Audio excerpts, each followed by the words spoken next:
It's time. Time to meet the women who make a living around fast cars. Hello, ladies. This is Women Take the Wheel. Sit down, strap in, and turn on all you got. Nikki Clark is taking you behind the scenes. You're ready to win. Let me tell you, these cars, they get up and go pretty good. Introducing you to women drivers, crew members, and fans of the racing world. Plus, Nikki is bringing you the latest racing news in Indiana and beyond. We're going to bring it to you from the tower as they get ready to pull into the beam. From the All Indiana Podcast Network. All right, strap yourselves in. Woo! Getting off the track and in your ears. This is Women Take the Wheel. Come on, baby. With your host, Here we go. Nikki Clark. Hi, I'm Nikki Clark, your host for Women Take the Wheel here on the All Indiana Podcast Network. And on this episode, I'm very excited and honored to talk to racing legend Lyn St. James and Indy Car Team Owner Beth Paretta. Find out how these two ladies met and came together to create Women in Motorsports North America. Hear how this program will help women in all careers in all forms of motorsports. Stay tuned.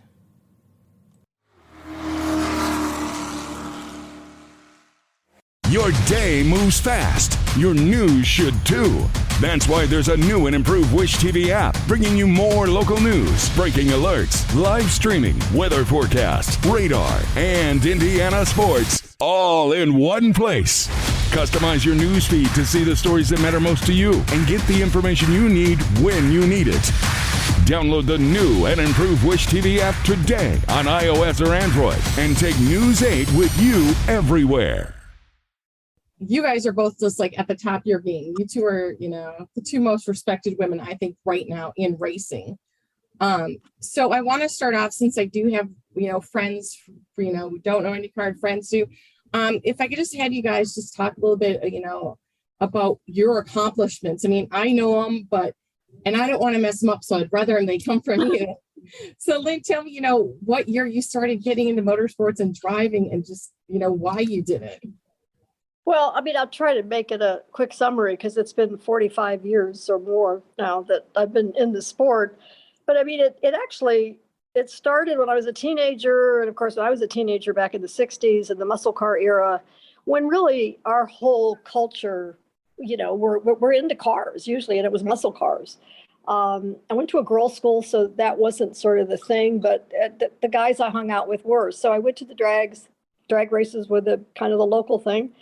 Did some drag racing, had some fun, and actually won. And my mom wasn't real happy about that when I came home with this trophy and told her what I did. So went to the Indy 500 in 66 or 67, but never ever still. Just but that planted a lot of seeds, I think.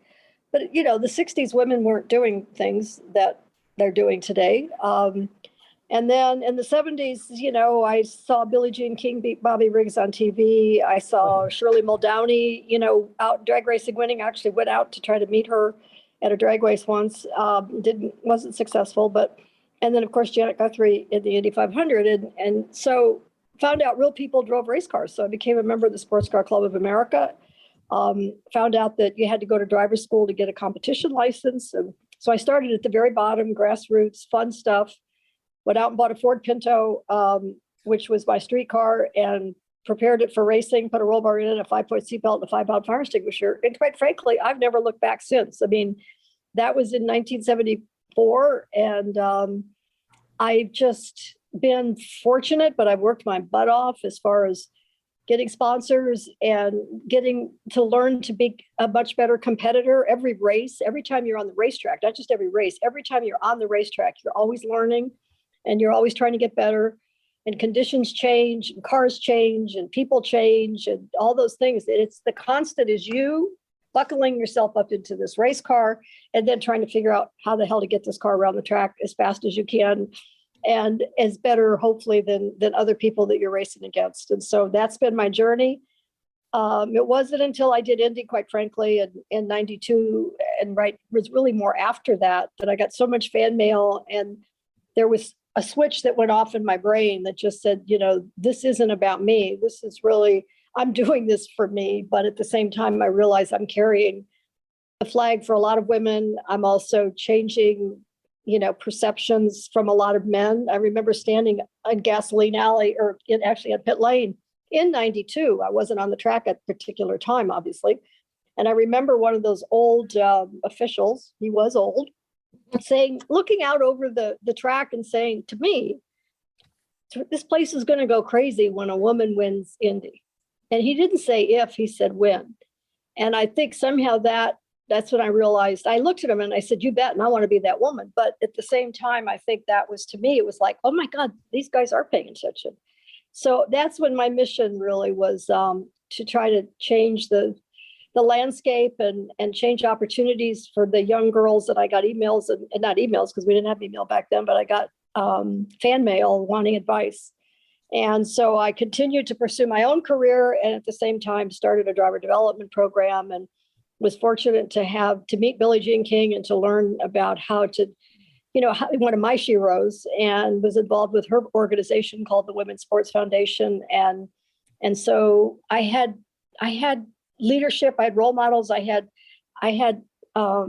stuff to draw on to try to figure this out. And I'm not sure I ever figured it out. And then quite frankly, time goes forward and my career was over. I continued doing my programs and got kind of quiet for a while. And then of course I watched Miss Beth Paretta change the world last year at the Indianapolis 500 and just, soaked it in and tears flowed and we got to know each other. And that's kind of how we are now together as co-founders of Women in Motorsports North America. And now it feels so good to have, shoulder to shoulder, lots of different people, men and women, also trying to do what needs to get done. So it's about as the long and short of it as I can do for you. And then we move to Miss Beth Paretta here too. You're a marketing and business genius to me because I listened to you on Shifting Gears and talk.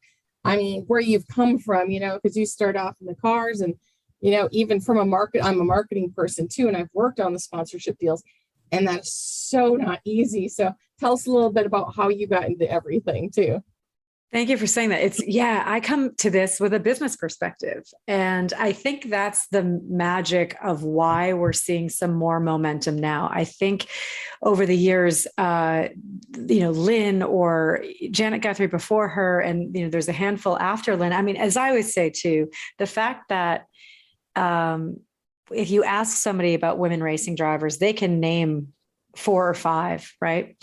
And you can count them on one hand. And that was the issue, that you didn't see them.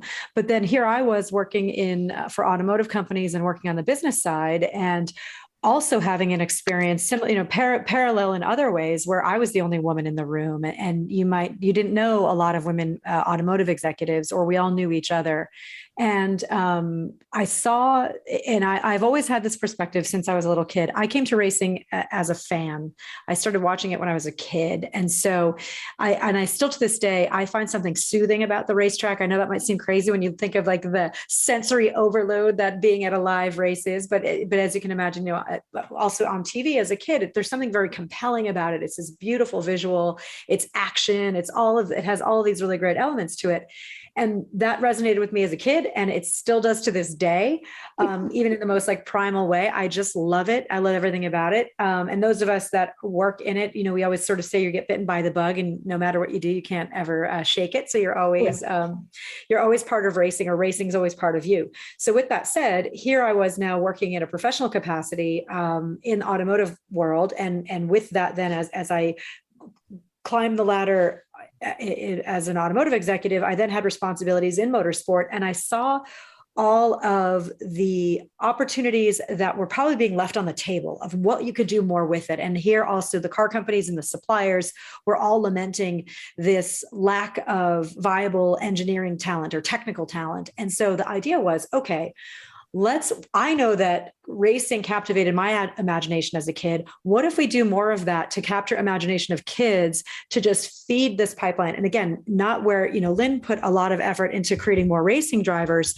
My thought from the beginning was, let's create all the other things, right? Because there is attention and there's driving schools, but what about mechanic schools and engineering schools? And we know there are some, but let's lift the veil on where they are and how you get into that and what that leads to, especially considering a lot of these skills, you can work on a race team, because I saw it firsthand. There are people that work for a race team and then go work for a car company or go work for a supplier. So these are actual like lifelong careers. You know, obviously when you're a driver, there comes a point where you retire and you have to make this big pivot. What do I do? But respectfully, if you're a racing engineer, you can then go be an engineer at Chevrolet. And that's a real thing. Or you can, we have an aerodynamicist that I have an aerodynamicist that used to work at Boeing, and that's a real thing.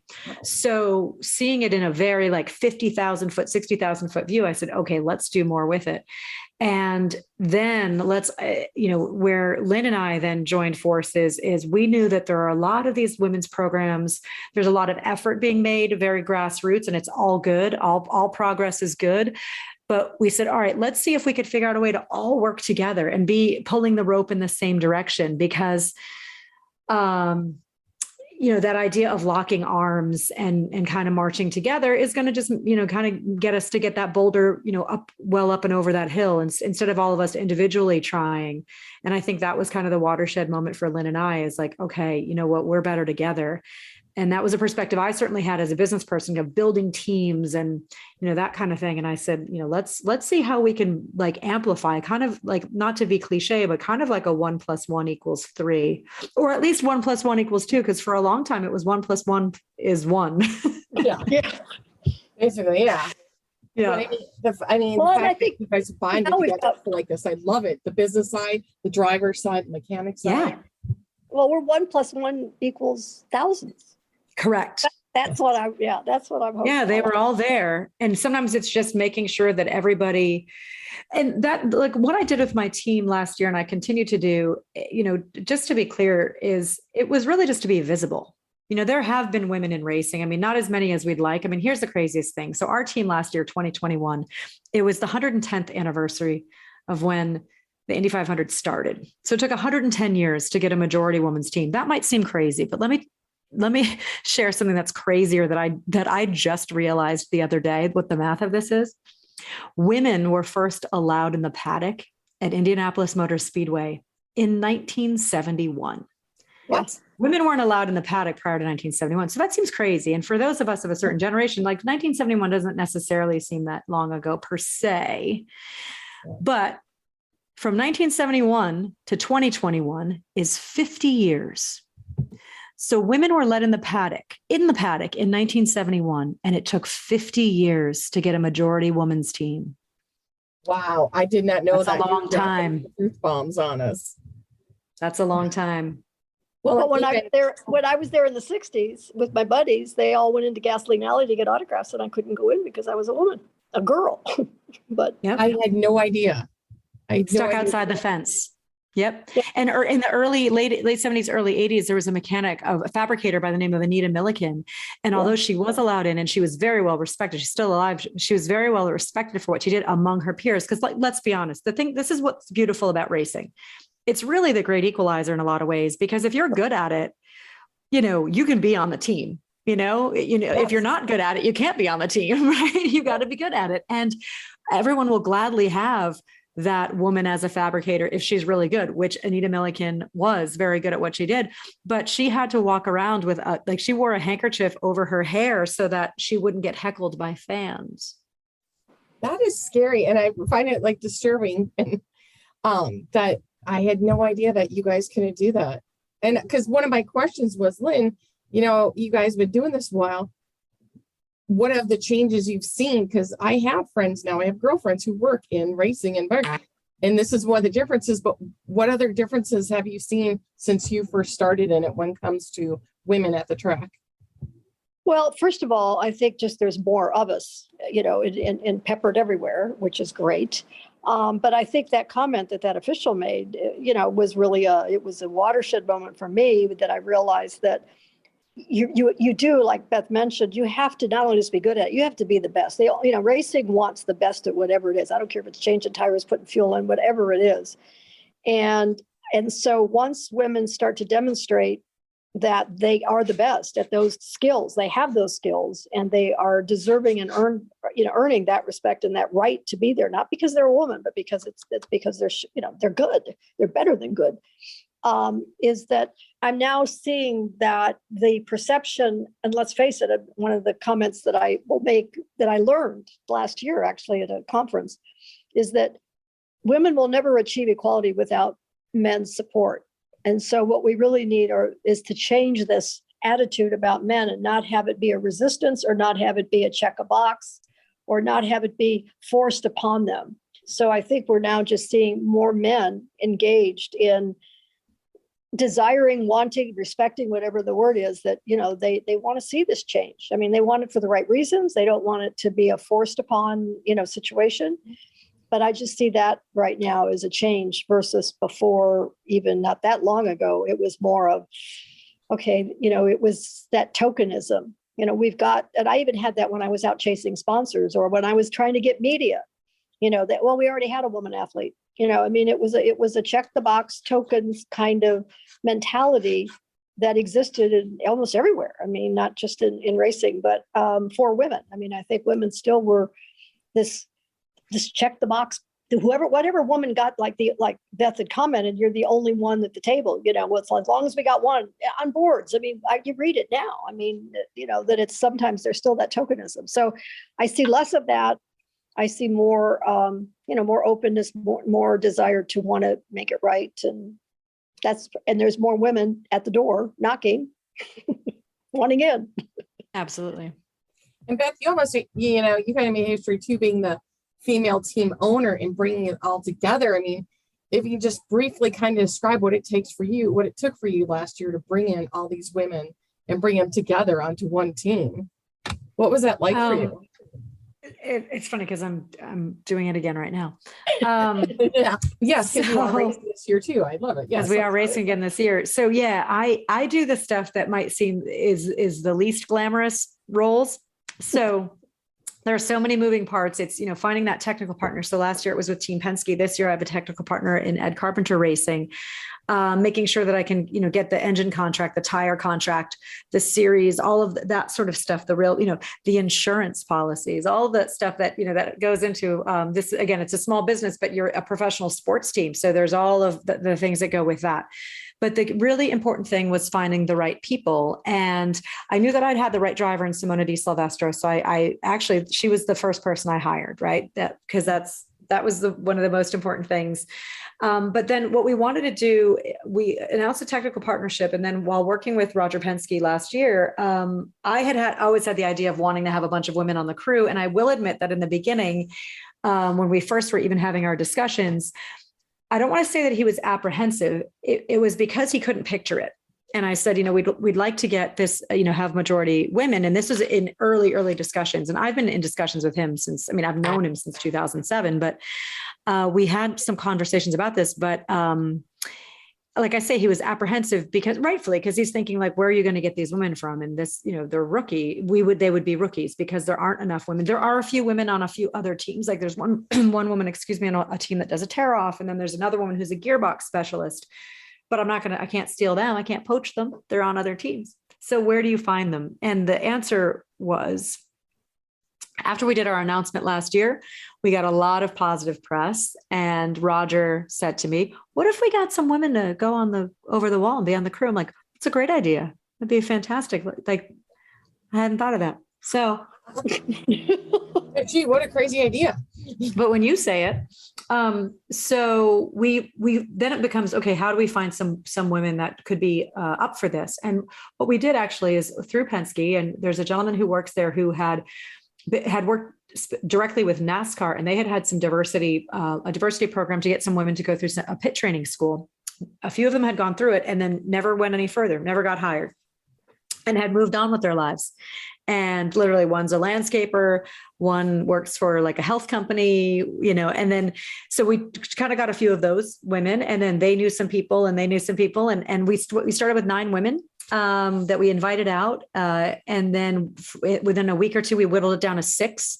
So what they did is they were going to Team Penske, and they were going in the morning and they were training up. They have a pit coach, and they were learning what's involved in going over the wall and changing tires. And these women, because they had full-time jobs, because this was we did one race last year, and this year we're part-time, partial season as well. It's that strange balance of who has the time and who has the flexibility. So you have to find people that actually have full-time jobs that can do this, or have part-time jobs that can do this. So what we did, and some of these women that we had, some of them are moms. So they figured out that the time that was, that they had in common was early in the morning. So they got there at 5 a.m.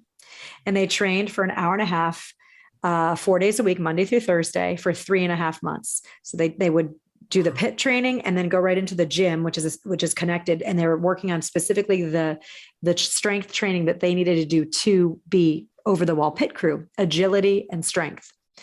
And the trick about a pit stop, of course, is accuracy, speed, smoothness, all of those things. And so they trained up for 3.5 months. And I'm proud to say that their first pit stop on a static car was 18 seconds. You need to be less than 6 seconds in order to make it in the big time. But their first pit stop, and, respectfully, I think if I did it, I'd probably be at like 30 seconds. So 18 is still respectable, but they worked every day for 3.5 months. And on race day, an Indy Car pit stop is 7 women. And we had 4 of the 7 go over the wall on one team, which had never happened before. I have this wonderful photo of a active pit stop during the race, during the Indy 500.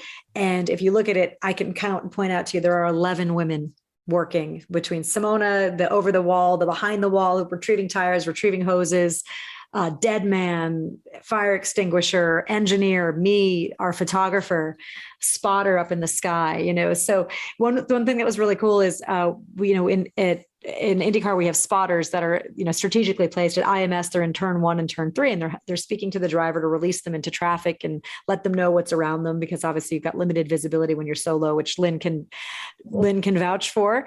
So the spotters are your additional set of eyes. And we had a female spotter who's talking to a female driver. And that was an interesting thing on the radio. It was the first time that people were hearing a woman talking to a woman over the radio. And there's all these little things that, in time, and even maybe this year or next year, everyone's going to take for granted and nobody's going to think is different. And we'll see that in our lifetimes, and that's going to be great. And there's, a 12-year-old girl at home right now that hopefully one day will have her face on the Borg Warner trophy and she'll know no different.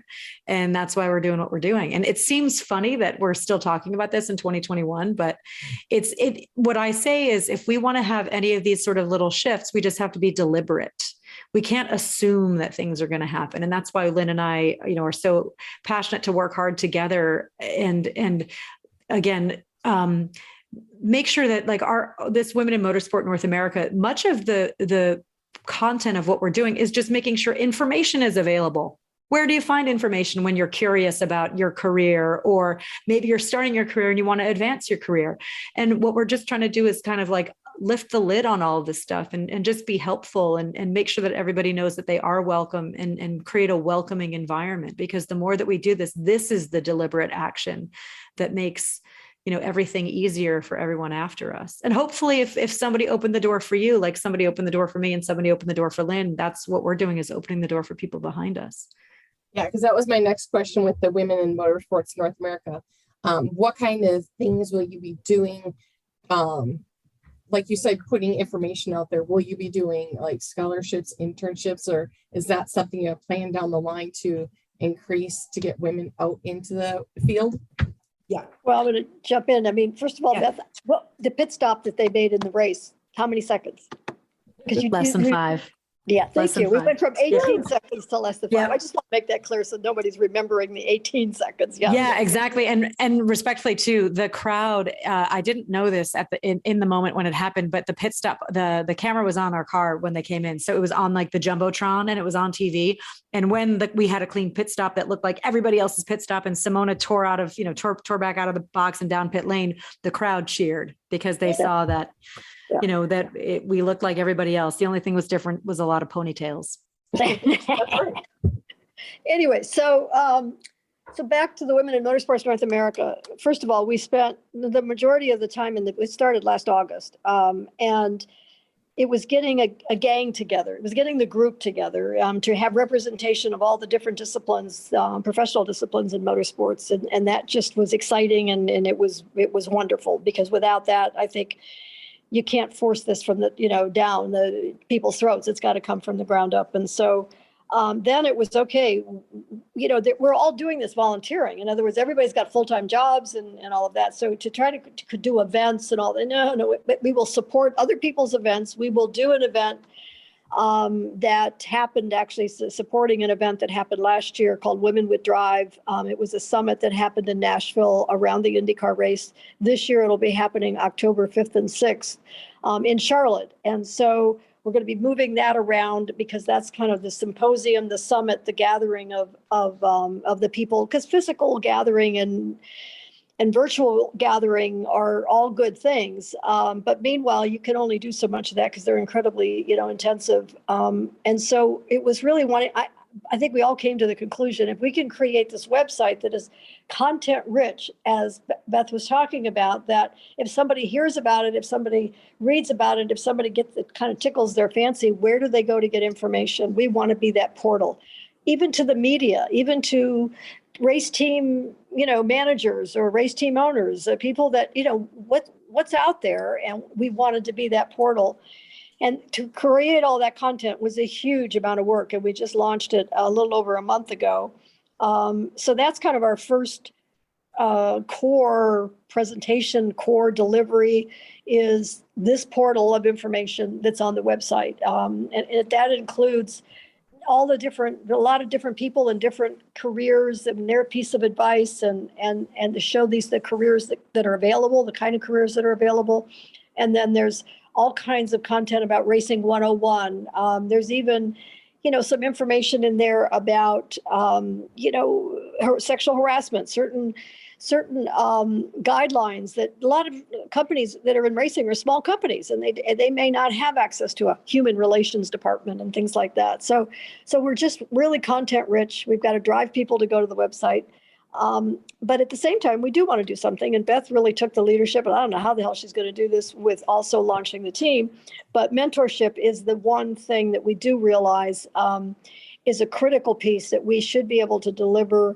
And she's come up with a concept of, with her committee, of having a once a month virtual mentorship program where people can sign up and it'll be a very unique, I think it isn't going to be a traditional storytelling, it's going to be really a meat on the bones kind of mentorship program. You mentioned scholarships and internships. God knows we would love to be able to offer those, but what we really want to do is encourage others to offer those. So we are, anybody that has any scholarship programs or internship programs, let us know about it so we can post it. Even jobs we could post, not the job itself, but we'll post a link to your website that if you're showing those things. So we're going to be this information central portal so that if there are internships, scholarships, that we will then direct you, meaning the person, the visitor to our website, direct to somebody's website, somebody's information so that they can apply for those scholarships. And ultimately, if we get support and funding and we would be able to offer those as well down the road. But right now we're really more about mentorship and information providing and connecting dots, connecting people to existing programs and encouraging other programs to become active, if they don't have one yet. When just to add on to the mentorship program, and as Lyn said, like we're also here to help women's initiatives around the country if they want to talk to us about best practices or us linking them to other similar programs so they can share notes, right? Because if you've got something in the Pacific Northwest and something in the Southeast, they can absolutely share. They're not in competition with each other, that sort of thing. So it's a way for them to kind of find each other and talk. But what we want to do with the mentorship program. So yes, we do have a subcommittee, and I do have a woman that is helping us with coordinating the actual execution of it. But what we really wanted to do differently about this mentorship, these once a month sessions, we're going to record them and have a library that people can watch afterward. But we really encourage people to watch live. That way they can be interactive and ask questions. But we really want to show all the disciplines within racing and across all different types of racing. So it is, people from NHRA and stock car and open wheel and dirt track and everything else. Esports, we even have, we have people in that category too.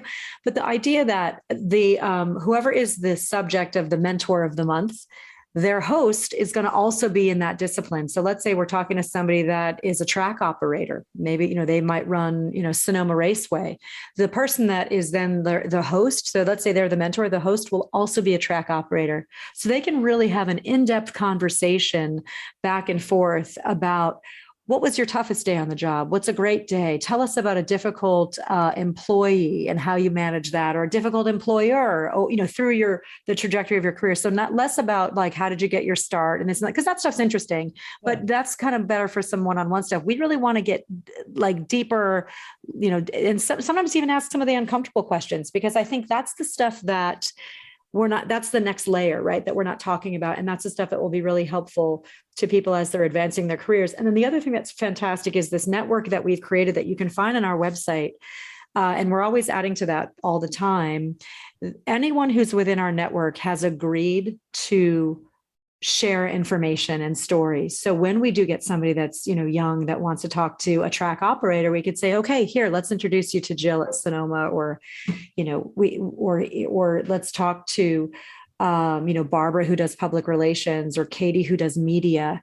And that way they're right in the wheelhouse versus it being kind of one size fits all. I like that, because I love that you brought up things you wouldn't think about. Like you said, the HR part, like you don't have anybody to go to. And motorsports, God knows there's been problems I never would have dealt with in like a corporate setting. And it's like, how do I deal with this at the track? And I love the fact that you can put them one-on-one and they can talk about what they've, encountered. And I like that you brought up, there's so many jobs in motorsports. Most people think driver, crew member. Like you said, there's track operators, engineers, and the engineers, the fact that, are there girl engineers out there who realize that they're working racing too? Exactly. How about safety, a corner worker, safety marshals, just the people that coordinate the tickets, right? The promoters that are promoting an event. There's so many ways. If you're a race fan, there's a place for you. Yeah. There's safety. Like Gail Truist, there are many women who work in the whole safety area, if they come from medical or healthcare or whatever, then there's that whole subset. There's just so many. There's a lot of moving parts to put a race on and to put a race team on a racetrack. Oh, no, in the business part too, the sponsorship. I was like you, I was a fan. And my first job I went into was in motorsports marketing. And I'm like, oh, this is very different from being a fan. I didn't realize went into getting the sponsorship, putting together the decks, getting the cold calls, researching. And boy, did I learn a lot. And so that's things people don't think about. There's the girls who are like, well, I'm going to do social media. I'll go take a picture at the track. There's more to it than that. And I don't start me on that one. Oh, yeah. I know. And it's funny. It's funny because that's what, and sometimes that's kind of like the foot, the door in, right? The foot in the door. There's so much more. In fact, in fairness too, like for what I do, I'm fascinated by this part of the business, which is why I do it, right? Like I love this as much as I love the racing, which probably just means I'm a glutton for punishment. But I think if more people also understood this side of the business, if I always think, okay, if I find it interesting, maybe somebody else would too. But it's stuff that most people don't know. But in fairness, as you know, like the real diehard fans do know how important sponsorship is, which is why we actually have why sponsors usually do get a good return for their investment, because longtime race fans know that this is the lifeblood of the sport. So yeah, if there is a sponsor that they can actually, if there's a consumer product, they will do that. And you'll see that, how many times it was like the Tide NASCAR, like they'll only use Tide because they like that driver. That stuff is real. Yeah, race fans are very loyal to sponsors, and always, historically, all the kinds of data that has been, collected by marketing companies and all that have proven that more than any other sport, because they know it's the lifeblood of the sport. Football, baseball. Those teams are going to be out there whether there's a banner on the side of the, of the stadium or not. Exactly. And so they know that it's the lifeblood, the real hardcore, and people are getting excited even if they're not a hardcore race fan yet, so they like wearing the shirts and the hats and they buy the products and all that good stuff. Well, I even encourage my friends too, because, and it's hard to get a sponsor. So I encourage people, I'm like, hey, support your sponsors who sponsor racing so that they will keep investing into racing. Yes. And I even find myself, from being in that field, I'll like see a product and I'm like, I'll text a friend, have you kind of tried calling this guy? I think he'd be a good sponsor. Yeah, absolutely. Everywhere. And sports, like business to business thing too. I'm like, hey, have you tried this guy? You know? Yeah. I think my sponsor agency is like, has had it up to here with me. Cause like I'll even the grocery store this week, I'm just like taking photos. Like, have we called them? Have we called them? Yeah. Oh yeah. I do that all the time too. And I'm like, I think, be the right thing. So I appreciate all aspects of it. And so I'm glad that you guys are addressing all aspects. Talk about it. Mentors for all aspects of this sport. No, but nobody liked to watch the Super Bowl with me because I sat there with a legal pad making notes of all those multi-million-dollar ads that they were doing. And those are the companies I went after. Yes. No, same way. I work with my sales department here too. And we all like carry pads. If you're next to that truck in traffic, you're like, I wonder if that company would be interested. Yeah. Great to mention that we have this event June 1st at the Automotive Hall of Fame, which is in Detroit. Yeah. So Lynn, would you want to, June 1st, I think it starts at 3:00 in the afternoon. It's a symposium, Women Breaking Barriers.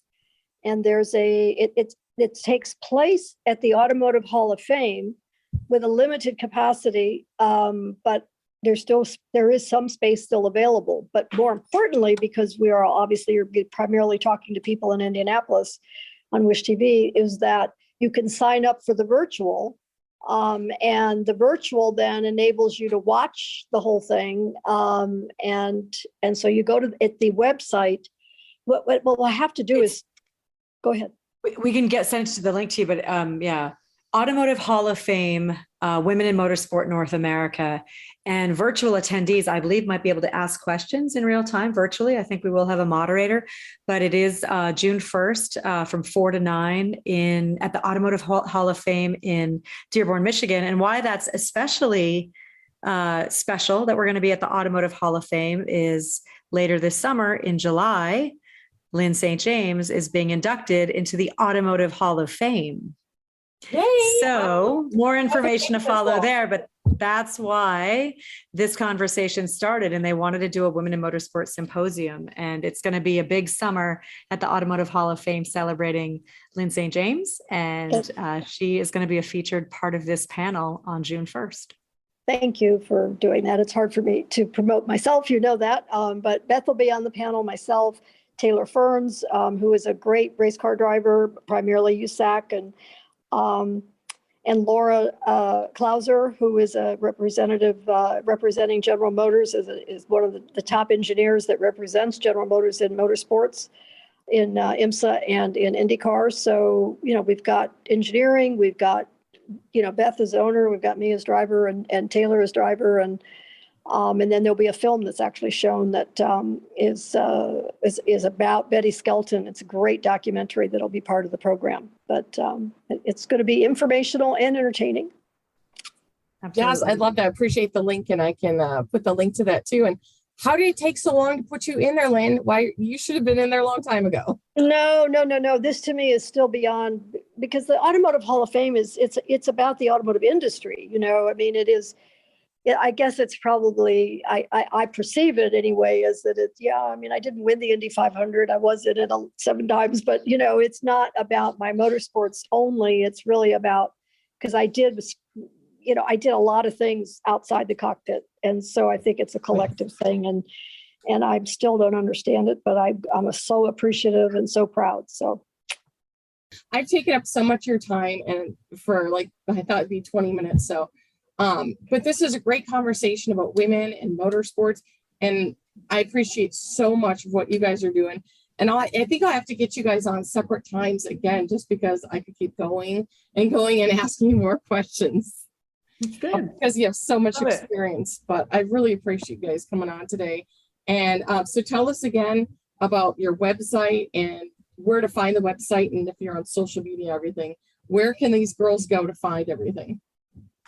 So it's www.women, WOMEN, in motorsports, that's plural, NA for North America.com. So that's the actual website.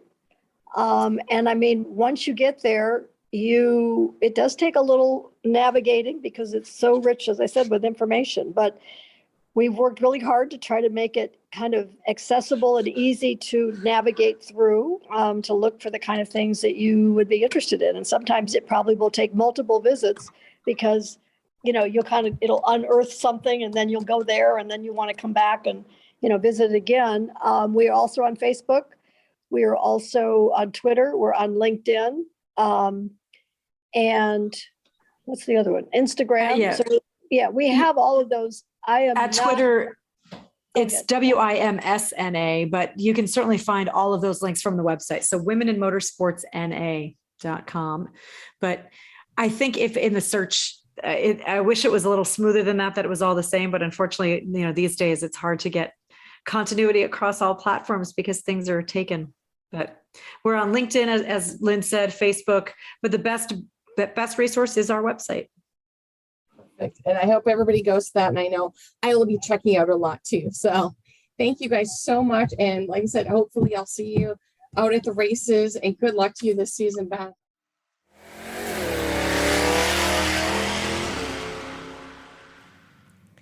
Thank you again for listening. I'm Nikki Clark, and this is Women Take the Wheel. Be sure to connect and follow on Facebook when you search for Women Take the Wheel podcast. And be sure to follow and subscribe to this podcast right now on the All Indiana Podcast Network. From the All Indiana Podcast Network, This is Women Take the Wheel. with Nikki Clark. Follow and subscribe to this podcast now and discover even more great podcasts on the All Indiana Podcast Network. Online at allindianapodcastnetwork.com. AllIndianaPodcastNetwork.com.